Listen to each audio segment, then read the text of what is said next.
You'll also notice that we're going to bring up the vertical situation display for takeoff.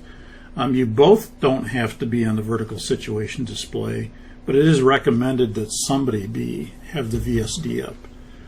Now you'll see, I've seen Boeing pilots, test pilots, that don't like the VSD and they don't use it. But it is recommended to use it. So I always point that out. I even point that out to them, and they just kind of blow it off, like, we don't want to use it. So the VSD, when you read the flight crew training manual, they will say it's recommended to use. So to get that on the ND, I'll pull up the ND here.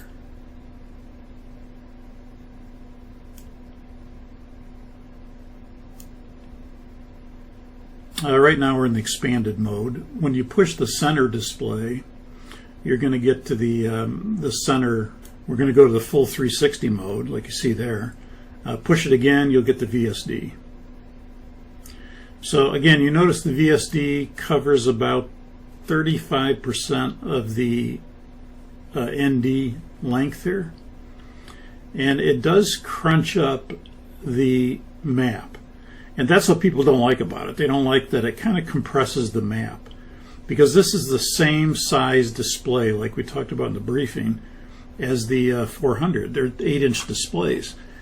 But you know, when you have the 787, they're really big displays. And so when you have the VSD on there, you still have a very full map display. But on the Dash 8, it actually compresses some of this. Now, I don't really mind that, but some people find that a little constraining and they don't like to use it. But I think the information you get here in the VSD is pretty doggone good. And so generally, again, both crew members could bring it up, or the pilot monitoring or the pilot flying. Usually the pilot flying is best if he has it up on his side. So I'll have it up on my side. Now there are 3 situations where the checklist incomplete norm will come up, and we'll demonstrate that in flight. But one of them would be if you're on the departure runway like we are right now, and we have not completed the before takeoff checklist. So if we forgot that for some reason, and we took the runway and we started to line up with the runway, we would get an ICAS message that says checklist incomplete norm, and it's a caution message. So you'll hear beep, beep, beep, beep, and it would say checklist incomplete norm, and it's trying to tell you that, you know, you're on the departure runway, you haven't completed the before takeoff checklist, and you need to complete the before takeoff checklist before that message will go away.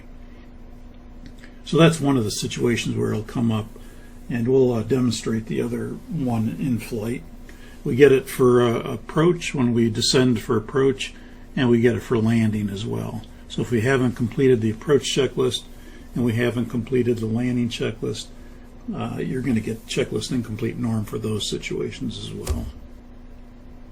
Boeing 747 Heavy, you're clear for takeoff, runway 16 left. After takeoff, you can fly the Suma 2 departure. Sonic 748 Heavy, Roger. We'll need position for a static run-up. Sonic 748 Heavy, Roger. You can advise when rolling. You are clear for takeoff. Sonic 748 Heavy will advise when rolling. Your brakes released. Take off. Okay, so the engine run-up procedure is to set 40% N1 for 5 seconds, and then we would check the engine vibration. And if they're below 4 units, we're going to assume they are in this case, before the start of the takeoff roll, we're good. But if we get any kind of high engine vibration indication, then we may have to do a run-up to 55% N1. The normal N1 for takeoff that we set for stabilization is 45% N1. So it's unlike the 400 where it was 70% N1. Here it's 45% N1. So for the engine run-up, we're going to hold the brakes here. We'll come up to 40% N1.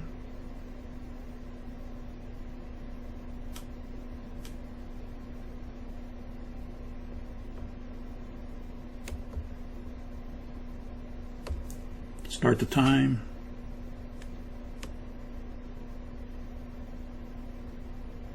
You can tell them we're rolling and the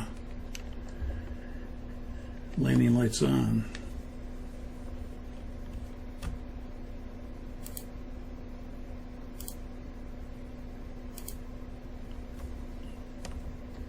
Sonic 748 Heavy is rolling. Sonic 748 Heavy, Roger, thank you. Yeah, brakes released. 45%. Stabilized. Set takeoff thrust.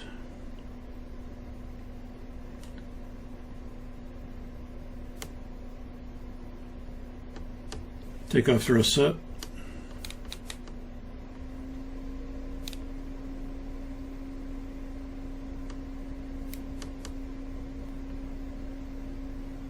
$80 knots. Check.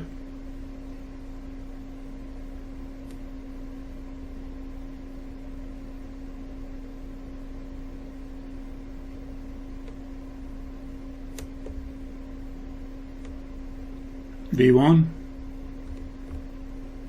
Rotate.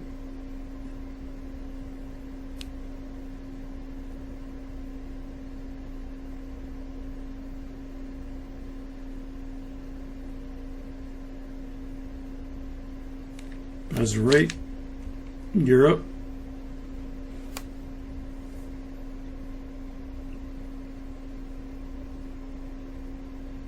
Here, VLNAV. Thrust reference, VNAV speed.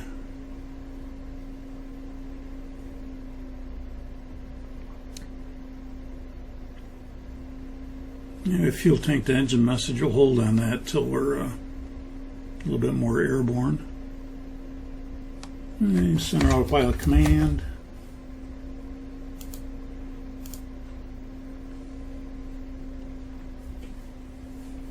Hey, Sonic 748 Heavy, contact departure. Sonic 748 Heavy, good day. Departure, Sonic 748 Heavy, we're leaving 2,600, climbing to 9,000. Sonic 748 Heavy, roger, radar contact.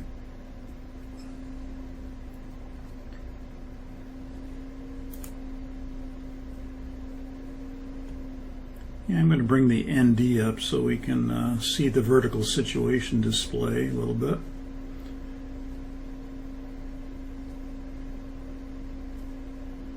Now the VSD is selectable from the runway, but normally these blue dashed lines which represent the Enroute swath, they will not be displayed until you're above 3,000 feet or 6 nautical miles, and then they'll appear. So you can see from the takeoff we've had them, but normally they would not be displayed until you're above 3,000 feet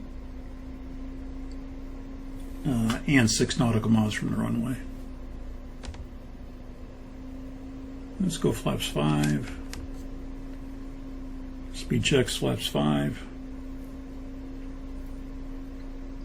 You can see what's in the Enroute swath right now is NEVHO and the intercept, but you can't see anything beyond that. So you're just seeing what's in the Enroute swath.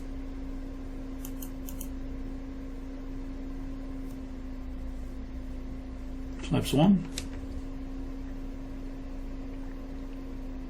Speed checks, flaps 1.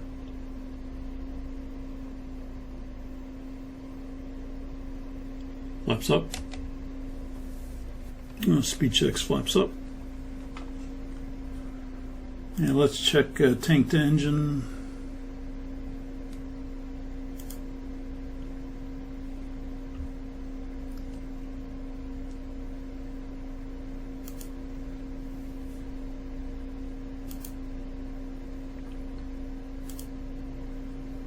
Okay, so now the logic is that we're going to check this a little bit differently than we did on the 400.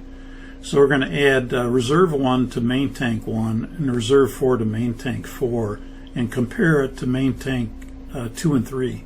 So in this case, if you take 35.6 plus 10.3, we get 45.9, and the quantity in 2 is less than or equal to that. And here we've got 35.6, 10.3, again 45.9. the quantity in 3 is less than or equal to that addition of those two, and so we are tank to engine. We're just making a kind of reasonableness check here that we can go tank to engine. So we'll go tank to engine upstairs.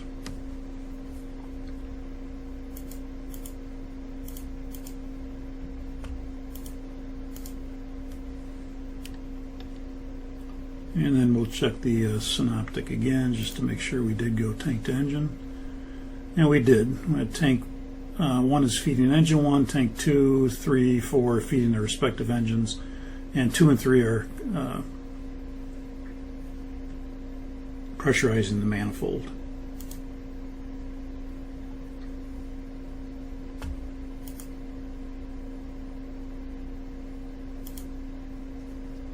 Yeah, let's do the after takeoff checklist.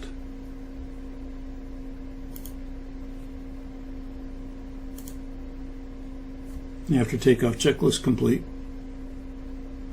Again, don't have to read anything because this is all done. And the captain, in this case, doesn't have to say checklist complete. That's not required. He's going to check it as well, but he doesn't have to say it. So the first officer would bring it up, and he would just say after takeoff checklist complete, and then stow the checklist. Yeah, there's Mount Rainier. Let's go. Let's look at the terrain. Let's go off on a heading here to look at Mount Rainier. We'll stay at 9,000 for now. And you'll see as we get to the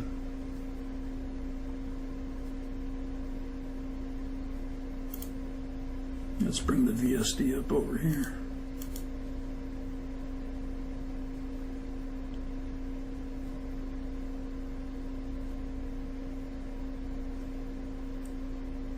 So now you can see a little bit of the terrain indication here. As we fly towards Mount Rainier, the terrain starts to go up, and anything 500 feet or below is green. Anything from 500 to 2,000 above is amber, and then anything more than 2,000 is red. And you can see we're heading right towards the peak of Mount Rainier, and that's up here at 14,000 feet.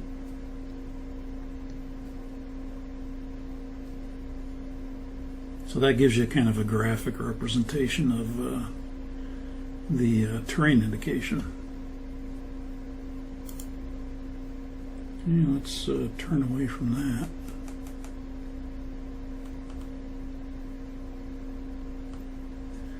And you can give me back direct SUMA now, direct SUMA.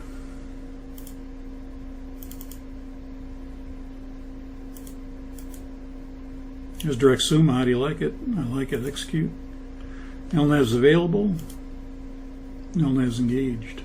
Sonic 748 Heavy, you can climb and maintain 155.